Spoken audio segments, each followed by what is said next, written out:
นี่คือสภาพบรรยากาศนะครับอยู่ที่ส่วนของผมนี่จะเป็นบ่อน้ำที่เขาขุดเอาไว้ซีดาขาหญ้าเด้อนี่นะแล้วก็จะเอาท่อมาต่อแบบนี้เนาะแล้วไปเข้าอันกระทั่งน้ำนั่นเนาะนี่นะนี่เป็นกระทั่งน้ำที่เราตรงน้ำเนาะเพื่อเกี่ยมซีดาเนาะ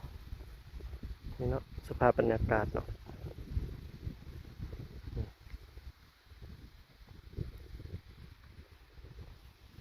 อันนี้จะเป็นเขาเรียกว่าใบอะไรนะผมก็ไม่รู้เหมือนกันเนาะนี่นะนี่นะ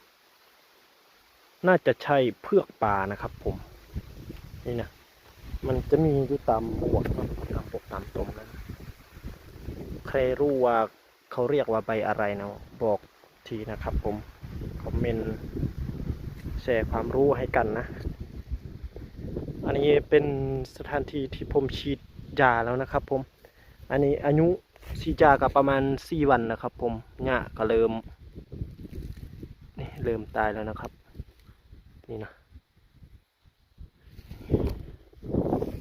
ใบเหลืองอ่อนๆนี่นะครับผมตอนนี้ก็รอทานนะครับน้ำเต็มกระถางนี่นะนี่จะเป็นเครื่องจักรซีดจาเรานะครับผมเป็นจักรโบด้านะครับผมจักรโบด้า2 แห่งนะครับผมนี่นะ2 แรงม้านะ